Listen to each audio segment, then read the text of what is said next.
સુરત હત્યાકાંડમાં તપાસ સમિતિ 3 દિવસના સોંપશે રિપોર્ટ તો પુણા પોલીસ સ્ટેશનના પીઆઈની કરાઈ બદલી.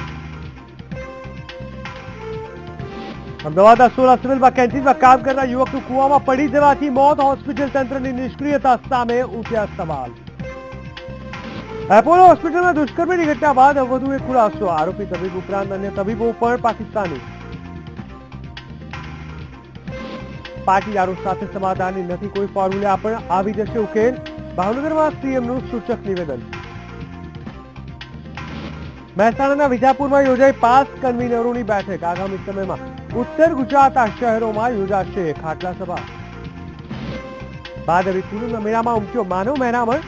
લાખો ભાવિકોએ કર્યા માના દર્શન.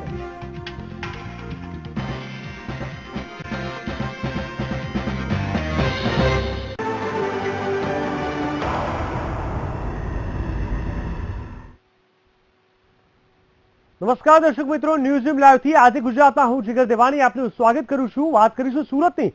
સુરતમાં લઠ્ઠાકાંડ બાદ પોલીસ તપાસની નિષ્ક્રિયતાના પડઘા પડ્યા છે. પુણા પોલીસ સ્ટેશનના પીઆઈ એમ.એન. ચાવડાની બદલી કરવામાં આવી છે.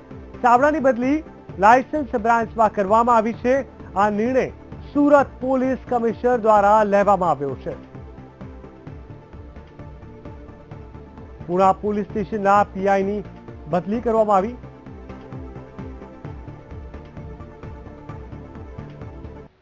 તો આ તરફ સુરત અને વરેલીમાં થયેલા લઠ્ઠાકાંડ મામલે કોંગ્રેસે આવતીકાલે સોમવારે વરેલી બંધનું એલાન આપ્યું છે. સુરત કોંગ્રેસના કાર્યકરો આ મામલે પ્રતિક ધરણા કરીને પોતાનો વિરોધ નોંધાવશે. મહત્વપૂર્ણ છે કે સુરતના લઠ્ઠાકાંડ બાદ જિલ્લાના વરેલી ખાતે દેશી દારૂ પીધા બાદ 15 લોકોના શંકાસ્પદ મોત થયા હતા અને આ મામલે સરકારે પણ તપાસ સમિતિની રચના કરી છે, જે 3 દિવસમાં સરકારને પોતાનો રિપોર્ટ સોંપશે.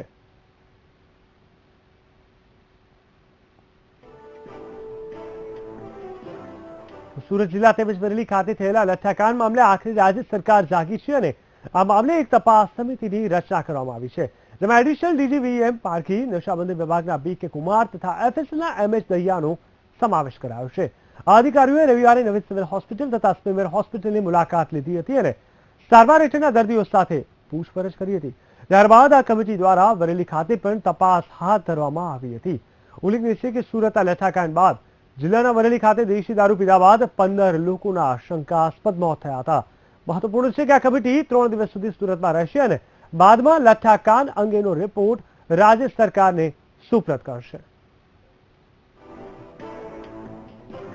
મેડિકલ ટીમની પણ અમે મુલાકાત લઈશું, એમની સાથે વાત કરશું, શું ટ્રીટમેન્ટ થઈ છે, કેવા પ્રકારના સિમ્પટોમ્સ સાથે આ લોકો હોસ્પિટલમાં દાખલ થયા હતા અને શું અત્યારે ટ્રીટમેન્ટ ચાલી રહી છે. જે ડેથ થયા છે એમના પણ પોસ્ટમોર્ટમ રિપોર્ટ શું છે અને બીજી શું માહિતી છે એ અમે મેડિકલ ટીમ સાથે ચર્ચા કરશું. એફએસએલના અધિકારીઓ પણ અમારી સાથે છે, ટીમમાં પણ એક અમારા મેમ્બર છે. એટલે આ બધા સાથે અમે ચર્ચા કરી અને બધી પરિસ્થિતિ જોઈશું અને પછી 3 દિવસમાં અમને રિપોર્ટ સરકાર શ્રીને સુપરત કરવાનો છે. તો કેબિનેટ મંત્રી ગણપત વસાવાએ પણ અસરગ્રસ્તોની મુલાકાત લીધી અને રાજ્ય સરકાર આ બાબતે પૂરતી તકેદારી લઈ રહી હોવાનો દાવો કર્યો છે. તાત્કાલિક જાગૃત થઈને કયા કારણોસર આ મૃત્યુ થયેલ છે એ બાબતે અને હવે પછી આગળ મૃત્યુ ન પામે કોઈ વ્યક્તિ, એના માટે રાજ્ય સરકારે આરોગ્યની ખૂબ મોટી ટીમ અહીંયા ઉતારીને ઘરે ઘરે પહોંચીને આરોગ્યની સેવા શરૂ કરવામાં આવી છે. તો સુરતમાં લઠ્ઠાકાંડ મામલે અત્યાર સુધીમાં 17 લોકોના મોત થયા છે અને 7 લોકો હોસ્પિટલમાં સારવાર હેઠળ છે. હાલ પોલીસે દરેક જગ્યાએ દરોડા પાડી તપાસ હાથ ધરી છે, જ્યારે આરોગ્યની 35 થી વધુ ટીમ કાર્યરત કરાઈ છે. 3 જેટલી 108 સ્ટેન્ડ બાય કરાઈ છે. ઉલ્લેખનીય છે કે વરેલી બાદ હરિપુરા ગામે 2 લોકોના મોત થયા હોવાનું સામે આવ્યું છે, જ્યારે 2 લોકોને સારવાર માટે ખસેડાયા છે.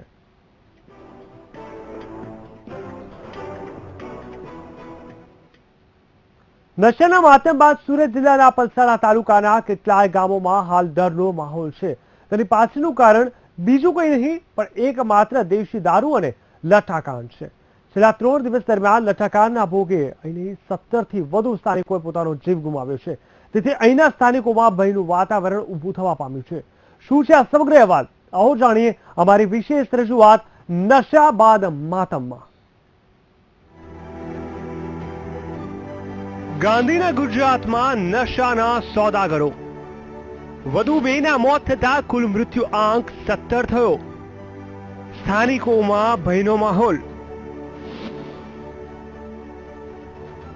પલસાણા તાલુકાના વરેલી, નિયોલ, કડોદરા અને હરિપુરા વિસ્તારમાં છેલ્લા 3 દિવસથી ડરના માહોલ વચ્ચે સન્નાટો જોવા મળી રહ્યો છે. દારૂના નશાએ ગરીબ પરિવારના મોભીઓને ભરખી લીધા છે, જેથી 1-2 નહીં બલકે 17 લોકોના મોત થવા પામ્યા છે, જેના પગલે પરિવારજનોમાં માતમનો માહોલ ફેલાયો છે. ફરવા ગયેલા, બહાર નીકળી ગયેલા, બે હવાના નીકળી ગયેલા 8 વાગ્યાના. ભાઈ બપોરે નહીં આવ્યા. મને કે આવે વાત જોજો ને થાય કે પછી અહીંના 7 વાગ્યા સુધી વાત જોયો. 8 વાગ્યા સુધી નહીં આવ્યા. પછી અમે હોડમાં નહીં હર્યા. હોડમાં નહીં હર્યા એટલે નહીં મળ્યા અમને. ભાઈ પાછા હવામાં નહીં હર્યા. તહીં જઅહીં જેલા તહીં નહીં મળ્યા. પછી આ બાજથી મળ્યા. હા, દારૂ પીવાથી. આપ આ દ્રશ્યોમાં જોઈ શકો છો કે આ પરિવારના તમામ સભ્યો શ્રમજીવી છે, જે રોજ કમાઈને રોજ પોતાનું અને પરિવારજનોનું પેટું રડે છે.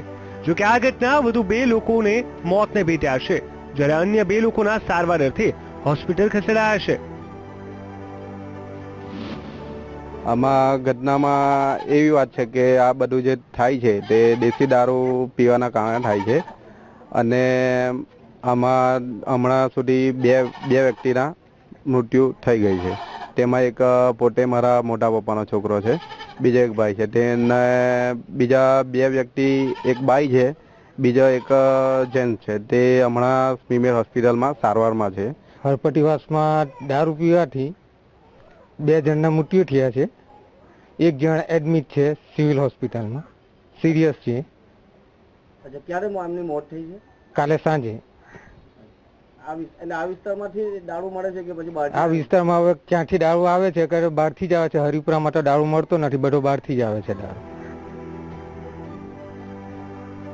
લઠ્ઠાકાંડ બાદ અહીંના સ્થાનિકોની ખુશી તો છીનવાઈ છે, પણ અહીં સવાલ એ ઉભા થાય છે કે શું આગ લાગે ત્યારે તંત્ર કૂવો શોધે છે?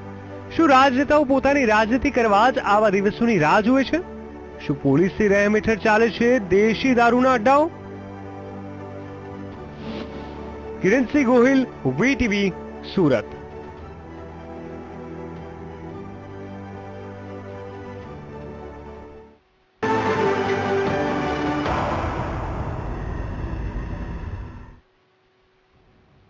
તો હવે વાત કરીએ મોતના કૂવાની.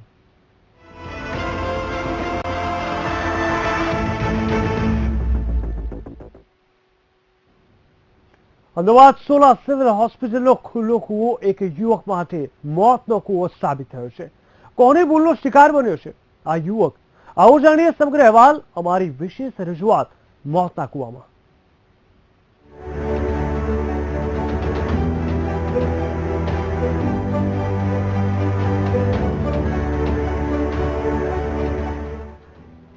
આપ જે દ્રશ્યો જોઈ રહ્યા છો તે છે અમદાવાદની 16 સિવિલ હોસ્પિટલના, કે જ્યાં અનિલ તોમર નામના 22 વર્ષીય યુવાનનું કૂવામાં પડી જવાથી ગઈકાલે મોત નીપજ્યું હતું. અનિલ હાથ પગ ધોવા માટે કૂવાની પાસે ગયો હતો, જ્યાં એકદમ તેનો પગ લપસી જતા તે કૂવામાં ડૂબી ગયો હતો. જે બાદ તેને હોસ્પિટલ ખાતે ખસેડાતા डॉक्टरे તેને मृत जाहिर कराया तो उधर तो मैं वापस गया तो इसमें पानी का बवाल आ रहा था। मैंने आवाज़ मारा अनिल अनिल, आवाज़ नहीं आया था। फिर मैंने आजू बाजू में देखा था, इधर सिक्योरिटी गार्ड बैठे थे, 2-4 लड़के बैठे थे। मैंने उनके लिए आवाज़ मारा तो मैंने सुना नहीं था मेरा। फिर मैं उधर ही गया था, मैंने कि मेरा ऐसे भाई गिर गया है, इसको लिखा रो। तो इन लोगों ने फिर थोड़ी देर में उधर से गए, लिखा रहा, हॉस्पिटल ले गए हम लोग।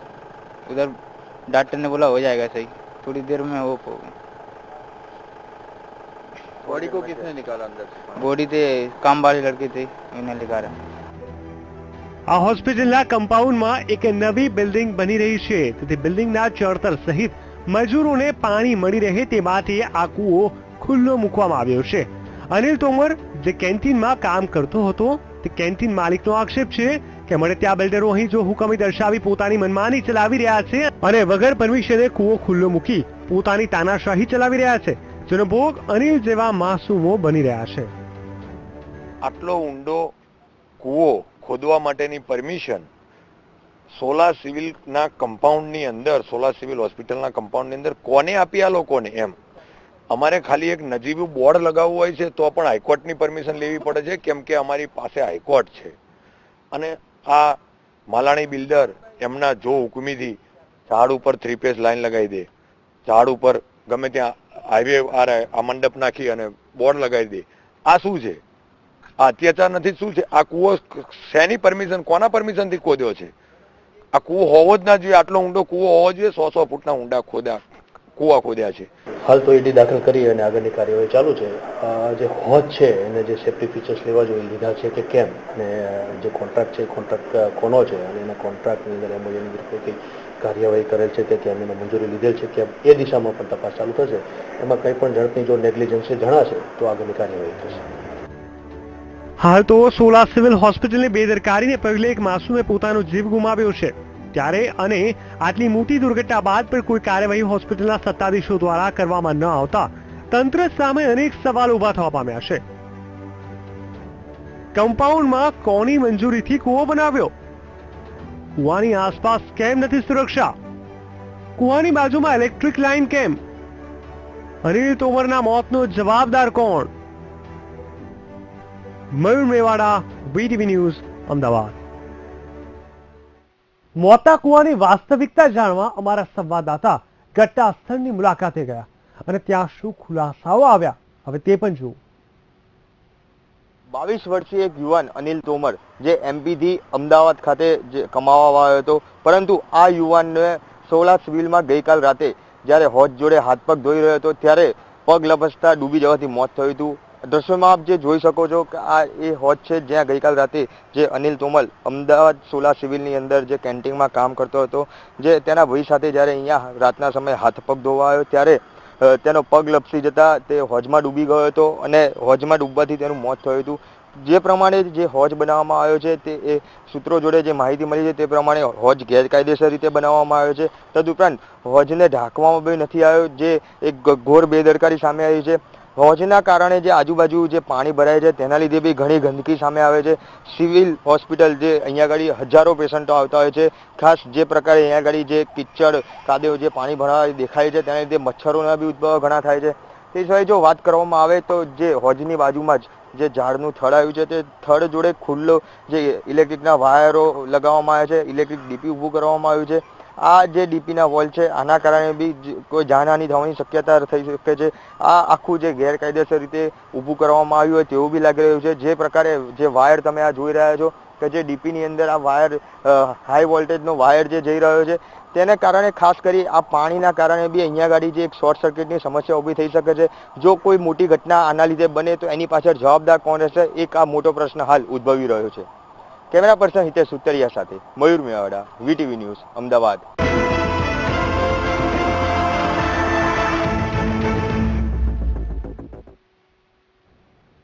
વાત કરીએ વડોદરા શહેરની તો વડોદરા શહેરના જાહેર રસ્તાઓ પર રખડતા ઢોરના ત્રાસથી અગાઉ 2 લોકોનો ભોગ લેવાયો છે, ત્યારે ફરી એક રખડતા ઢોરના લીધે એક અકસ્માતની ઘટના બની છે, જેમાં 2 લોકો ઇજાગ્રસ્ત થયા તેમજ 5 ગાયો મરણ પામી છે. રસ્તા પર સૂઈ રહેલી 5 ગાયો પરથી રાતના અંધારામાં એક કાર ચડી ગઈ હતી, જે બાદ કારે રસ્તા પર સૂઈ રહેલા એક યુવાનને પણ અડફેટે લીધો હતો, જેમાં કાર ચાલક અને રસ્તા પર સૂઈ રહેલો યુવાન ઘાયલ થતા સારવાર માટે ખસેડાયા હતા. हाँ मैंने देखो हमें 2 वागे आ घटना थी, स्पीड में गाड़ी आ रही 2 वागे 2 वागे आ कह रही. मारा नाम राहुल है. પછી મને ગમે સીધા એમ્બ્યુલન્સ આવ્યો, પછી કોતરી સીધા દવાખાને ગયો. ક્યાં ઊંઘ્યો તો? આ લારી પર ઊંઘેલા મેં. પછી ગાડી સ્પીડમાં આવી 150 સ્પીડ, પછી મને અંદર આવી. વડોદરામાં તંત્ર અને પશુ માલિકોની ઘોર બેદરકારીને પગલે નિર્દોષ લોકો અકસ્માતનો ભોગ બની રહ્યા છે, જ્યાં હજુ પણ જાહેર રસ્તાઓ પર પશુઓ રખડતા જોવા મળી રહ્યા છે, છતાં તંત્ર દ્વારા કોઈ નક્કર પગલાં લેવાઈ રહ્યા નથી, જેને પગલે સ્થાનિકોમાં પણ રોષની લાગણી ફેલાઈ છે. જાહેર રસ્તાઓ બેફામ રીતે છોડી દેવાથી ગાયોના માલિક સામે ક્યારે કડક હાથે કાર્યવાહી કરાશે તે એક સવાલ છે.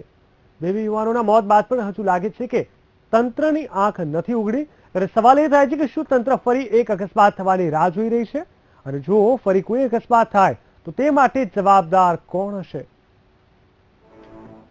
બેઠી હોય, બીજી બાજુથી ગાડી વાળાએ જવું હોય, એક બાજુ સાયકલ લઈને જતો, તો શું પ્રશાસન રાહ જોવે છે કે અહીં આવા બીજા મોટા અકસ્માત થાય અને લોકોના ઘર બાર ઉજળે, લોકોના બચ્ચા મરી જાય, એવું પ્રશાસન ઈચ્છે છે?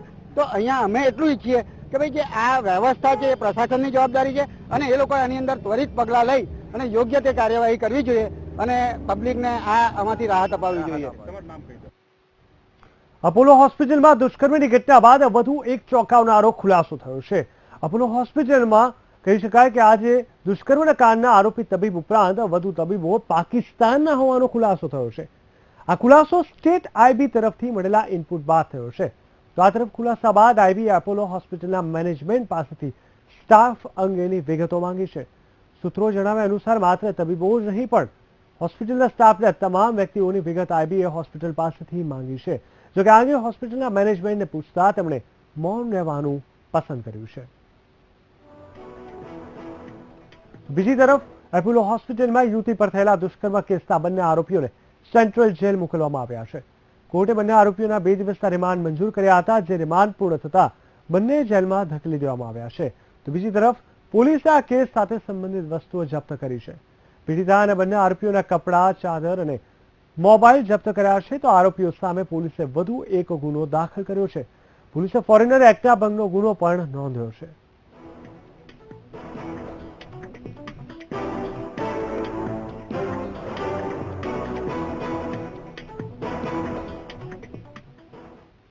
મહેસાણાના વિજાપુરમાં સ્વાભિમાન પદયાત્રાની તૈયારી સંદર્ભે પાસ કન્વીનર દ્વારા બેઠક યોજવામાં આવી.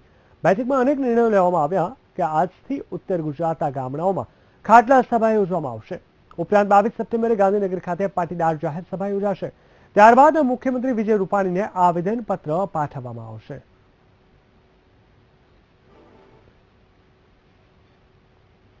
તો ભાવનગરમાં પ્રદેશ ભાજપ પ્રમુખ જીતુભાઈ વાઘાણીનું સન્માન સમારોહ યોજવામાં આવ્યો હતો.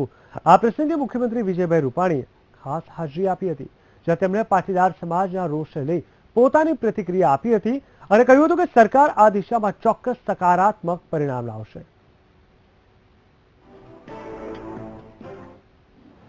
પહેલા તો સમાધાન ફોર્મ્યુલા એવી કોઈ ઉપર નીચે ક્યાંય ચાલતી નથી, પરંતુ સકારાત્મક રીતે સરકાર આ પ્રશ્નને લઈને પ્રયત્ન કરી રહી છે.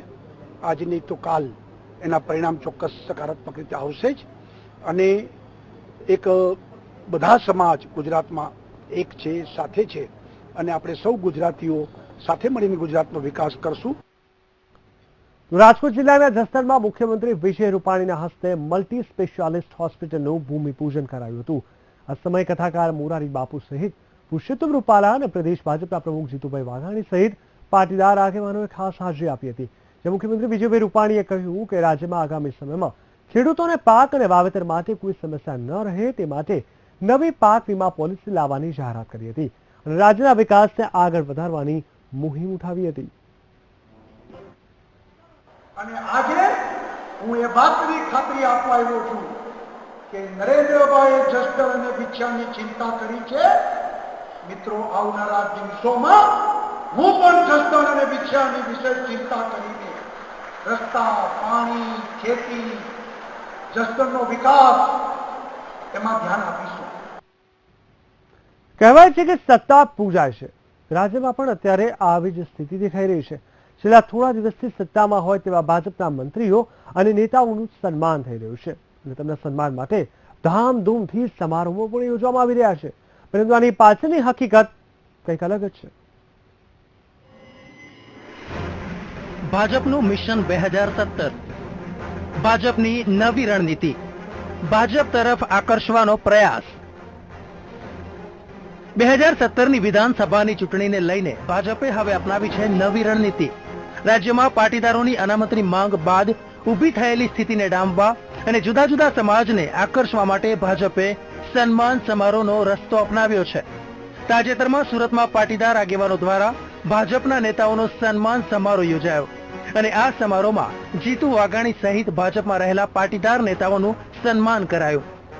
સમારોહ દ્વારા નારાજ પાટીદારોને ભાજપ તરફ આકર્ષવાનો પ્રયાસ કરાયો. જો કે સુરતમાં ભાજપનો દાવ ઊંધો પડ્યો. કેટલાક પાટીદારોએ ભાજપના સન્માન સમારોહનો વિરોધ કર્યો અને હંગામો થતા ભાજપના ટોચના નેતાઓએ પણ ત્યાંથી નીકળી જવું પડ્યું. સુરત બાદ અમદાવાદમાં સન્માન સમારોહનું આયોજન કરવામાં આવ્યું. રાજપૂત ક્ષત્રિય સમાજ દ્વારા આ સન્માન સમારોહનું આયોજન કરવામાં આવ્યું છે, પરંતુ આ સમારોહમાં એવા રાજપૂત સમાજના મંત્રીઓ અને નેતાઓનું સન્માન કરવામાં આવ્યું જે સત્તામાં હોય. રાજ્યના મંત્રી ભૂપેન્દ્રસિંહ ચુડાસમા અને જયદ્રથસિંહ પરમાર સહિત આઈ.કે. જાડેજા તેમજ રાજપૂત સમાજના ભાજપના નેતાઓનું પણ સન્માન યોજાયું. વિપક્ષ કોંગ્રેસમાં બેઠેલા રાજપૂત ક્ષત્રિય સમાજના નેતાઓને આ સમારોહમાં આમંત્રણ ન અપાયું. આ તો થઈ માત્ર પાટીદારો અને રાજપૂત સમાજની વાત, પરંતુ આગામી દિવસોમાં અન્ય સમાજ દ્વારા પણ આવા સન્માન સમારોહ યોજવામાં આવશે અને ભાજપમાં રહેલા જે તે સમાજના મંત્રીઓ કે નેતાઓનું સમાજના અગ્રણીઓ દ્વારા સન્માન કરાશે તેવું સૂત્રોનું કહેવું છે. આ સન્માન સમારોહના આયોજન પાછળ પણ ભાજપના જ નેતાઓનું ભેજું હોવાનું મનાઈ રહ્યું છે. Bureau report, VTV news. કેન્દ્રીય રક્ષા મંત્રી મનોહર પારીકરે વડોદરામાં યોજાયેલા એક કાર્યક્રમમાં હાજરી આપી હતી, જેમાં સંઘ પ્રમુખ મોહન ભાગવત પણ ઉપસ્થિત રહ્યા હતા. ભગવાન ગણેશને સોનાની જનોઈ અર્પણ કરવાની આ વિધિ હતી, જે બાદ મનોહર પારીકરે પ્રેસ કોન્ફરન્સ કરી હતી. તેમણે જણાવ્યું હતું કે દેશની સુરક્ષા માટે પ્રાણોની આહુતિ આપતા જવાનોના પરિવારને આર્થિક સહાય મળી રહે તે માટે એક એકાઉન્ટ ખોલવામાં આવ્યું છે, જેમાં મદદ કરવા ઈચ્છતા લોકો આર્થિક સહાય આપી શકે છે. और ओएफडी वालों का भी एडवर्टाइज के नीचे एक लाइन ये अकाउंट के बारे में रहेगी. वो खोला है कि कई लोग मुझे लिख रहे थे कि हमें पैसा देना है जो शहीद होते हैं उनको, लेकिन अकाउंट नहीं था. तो अभी किसी को लगता है कि जवानों को या शहीद होने वालों को कुछ दे दे तो इसमें डाल सकते हैं. बाद में हम लोग वो पैसा उनके लिए यूज करें. રાષ્ટ્રીય સ્વયંસેવક સંઘના વડા મોહન ભાગવતે વડોદરાના ગણેશોત્સવમાં ભાગ લીધો, જ્યાં દાંડિયા બજારમાં આવેલા આશીર્વાદ ગણેશે તેમના હસ્તે સોનાની જનોઈ અર્પણ કરી હતી. તો મોહન ભાગવતે જણાવ્યું હતું કે ગણેશ ઉત્સવની જેમ જ હિન્દુ ધર્મના તમામ તહેવારોને સામૂહિક રીતે ઉજવીને દેશની સંગઠન શક્તિને મજબૂત કરવાની અપીલ કરી હતી. हमारी परंपरा में शब्द है संगठन, संगच्छध्वम संवदध्वम शंभो मनांति जागता. एक दिशा में जाए, एक भाषा में बोले, एक दूसरे के मनों को समझे. क्यों? देवो भागम यथा पूर्वे, देवों ने ऐसा ही किया था, हम भी उसी प्रकार करेंगे और अपने प्रतिभा को प्राप्त करेंगे विश्व के भाग्य में. પ્રસિદ્ધ યાત્રાધામ અંબાજી ખાતે ભાદરવી પૂનમના ઘસારાને ધ્યાનમાં લઈને અંબાજી દેવસ્થાન ટ્રસ્ટ દ્વારા મહાપ્રસાદના વિતરણની વ્યવસ્થા કરવામાં આવી છે, જેમાં લાખોની સંખ્યામાં માય ભક્તા અંબાજી પહોંચી રહ્યા છે. ત્યારે માય ભક્તો માટે પ્રસાદની વ્યવસ્થા કરવામાં આવી હતી. સાથે સાથે ભક્તોને સરળતાથી પ્રસાદ મળી રહે તે માટે ભેટ કેન્દ્રો પણ બનાવાયા છે, જેમાં સંપૂર્ણ ભાદરવીના મેળા દરમિયાન 1,80,000 કિલો પ્રસાદ બનાવવામાં આવશે, જેમાં 550 જેટલા લોકો દિવસ રાત પ્રસાદ બનાવવા માટે મહેનત કરી રહ્યા છે. ખૂબ જ સરસ રીતે ભક્તોને પ્રસાદ મળી રહે તે હેતુસર અમે લોકો રાત દિવસ ખૂબ જ સરસ રીતે કામ કરી રહ્યા છીએ. ગઈકાલે અમે પહેલો દિવસ 70 ગાણા બનાવ્યા હતા, પરંતુ યાત્રાળુઓનો ખૂબ જ સારો ઘસારો હોવાના લીધે ગઈકાલે 1,75,000 જેટલા ભક્તોને માય ભક્તોને પ્રસાદનો લાભ મળ્યો હતો. તો આ તરફ અંબાજીમાં લાખો માય ભક્તો માં અંબાના દર્શન કરવા માટે પહોંચી રહ્યા છે. તો બીજી બાજુ અંબાજી દેવસ્થાન ટ્રસ્ટ દ્વારા ભાવિક ભક્તો માટે ભોજનની વ્યવસ્થા કરવામાં આવી છે, જેમાં પ્રથમ દિવસે કુલ 15,000 માય ભક્તોએ ભોજન પ્રસાદનો લાભ લીધો હતો. 13 વર્ષથી ભાદરવી પૂનમના દર્શન કરવા આવું છું. અહીંયા જે અંબિકા ભોજનાલયની જે ભોજન વ્યવસ્થા હોય છે હું દર વર્ષે અહીંયા લઉં છું અને એકદમ સારી વ્યવસ્થા હોય છે ભોજનની. એકદમ સરસ હોય છે અને વ્યવસ્થા બધા યાત્રીઓ સારી રીતના જમી શકે એવી રીતના હોય છે.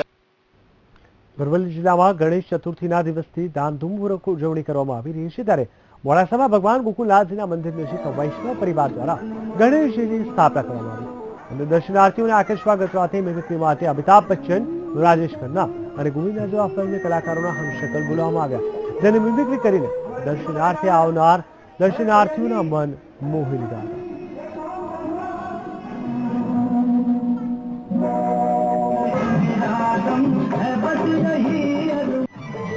બિલકુલ આપ જોઈ શકો છો ગોકુલનાથજી મંદિર ખાતે ફિલ્મની કલાકારોના હમશકલે મિમિક્રી કરી અને લોકોના મન મોહી ગયા. દર્શનાર્થીઓ મંત્રમુગ્ધ થઈ ગયા. સાથે સાથે દર્શન કરીને પણ તમામે તમામ લોકોએ ધન્યતા અનુભવી.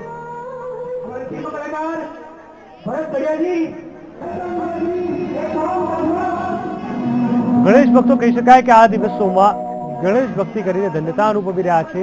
સાથે સાથે અહીં આપ જોઈ શકો છો ગુરુકુળ યુવા વિકાસ મંડળ દ્વારા મિમિક્રી કરીને દર્શનાર્થીઓને એ તમામે તમામ જે કહી શકાય કે હમશકલ હતા તે લોકોએ લોકોને મંત્રમુગ્ધ કર્યા હતા.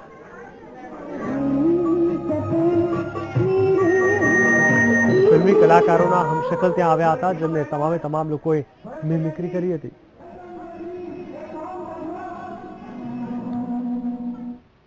જો આપ લારીઓ પર મળતું ફૂડ ખાવાના આદી છો અને એમાં પણ પાણીપુરી ખાવાના શોખીન છો તો સાવધાન થઈ જજો, કારણ કે પાણીપુરીની સાથે અનેક નાસ્તાની લારીઓમાં મળતું ફૂડ સ્વાસ્થ્ય માટે હાનિકારક હોય છે. આજે અમે આપને બતાવવા જઈ રહ્યા છીએ આખરી કેવી રીતે થાય છે ખુલ્લેઆમ લોકોના આરોગ્ય સાથે છેડા. મહેસાણામાં ખુલ્લેઆમ લોકોના આરોગ્ય સાથે ચેડા થઈ રહ્યા છે અને આ ચેડા કોઈ બીજું નહીં પરંતુ લારીઓ પર વેચી રહેલા જંક ફૂડના ધંધાર્થીઓ છે. જોકે લોકો પણ હોશે હોશે લારીઓ પર મળતી પાણીપુરી સહિત અન્ય જંક ફૂડને આરોગી રહ્યા છે, પરંતુ આ લોકો અજાણ હોય છે કે જે ખાદ્ય પદાર્થોમાં તેઓ આરોગી રહ્યા છે તે તેમના શરીર માટે હાનિકારક છે. જી હા, ખુલ્લેઆમ કેટલાક લેભાગુ ધંધાર્થીઓ ફૂડમાં કલરની મિલાવટ કરી રહ્યા છે. પાણીપુરીમાં હળદરને બદલે પીળો કલર તો મરચાને બદલે લાલ કલરનું ખુલ્લેઆમ મિશ્રણ કરીને લોકોના આરોગ્ય સાથે ચેડા કરીને કમાણી કરી રહ્યા છે. હવે જરા ધ્યાનથી સાંભળો આ પાણીપુરીના વેપારીને. वो हल्दी थोड़ा और थोड़ा कलर सन ब्रांड का जो आला है पीला का लाइम जूस उसका और वटाना कोसमी ये सब मिक्स होके. ये कलर क्यों डालते हो हल्दी की जगह पे? वो थोड़ा कलर पकड़ जाए इसके लिए हल्दी ज़्यादा डालो तो कड़वास पकड़ जाती है. तो इससे पेट खराब नहीं होता? कुछ नहीं होता है सर, सालों से धंधा कर रहे हैं. कितने साल से तुम्हें कलर डालते हो? सालों में 15 साल हो गए. તો સાંભળ્યું આપે 15 વર્ષથી આ જ રીતે પાણીપુરીના મસાલામાં કલરનો ઉપયોગ કરીને કમાણી કરવામાં આવી રહી છે. હવે જરા પાણીપુરીના આ ધંધાર્થીને પણ સાંભળો. सेवामार को वो नहीं आता कलर स्पेशल, वो कंपनी वाला वही देते हैं, कंपनी वाला वही बोलते हैं यही डालने का, कोई चेक नहीं करेगा, चेक करेगा तो कोई कुछ नहीं कहेगा. कलर क्यों डालते हो तुम? ये पीला होने के लिए. हल्दी क्यों नहीं डालते? हल्दी कोई नहीं खाता, कड़वा कड़वा लगता है तो इसलिए ये तो कंपनी डालती है खुद हमको. कंपनी ने क्या बोल के दिया है तुम्हें? कंपनी ने बोल के दिया कि यही लेने का और बाकी कोई नहीं लेने का, वही लाता हूँ मैं. तो फिर कैसे इसमें कितना कलर डालते हो कैसे? थोड़ा सा नहीं, मामूली सा डालना पड़ता है बस. જો કે ખુલ્લેઆમ લારીઓ પર મળતા ફૂડમાં મિલાવટ થઈ રહી છે, પરંતુ તંત્રને આવા લોકો વિરુદ્ધ પગલાં ભરવાની ફુરસદ નથી કે શહેરીજનોના આરોગ્યની પરવા, જેનો લાભ લઈને જાહેર માર્ગો પર આવા મિલાવટી નાસ્તાઓની લારીઓ ધમધમી રહી છે. અંદાજે 100 થી વધુ લારીઓમાં આવા હાનિકારક પદાર્થો વેચાઈ રહ્યા છે. જો કે તંત્રએ આવા કિસ્સાઓ વધતા હવે કાર્યવાહી કરવાની ખાતરી આપી છે. આરોગ્યપ્રદ ખાદ્ય સામગ્રી વેચવી તે પણ મોટો અપરાધ છે. જો કે મહેસાણામાં ચાલી રહેલા ખુલ્લેઆમ અપરાધ પર લગામ હવે ક્યારે લાગશે તે જોવું રહ્યું. Kamlesh Raval, VTV news, Mehsana.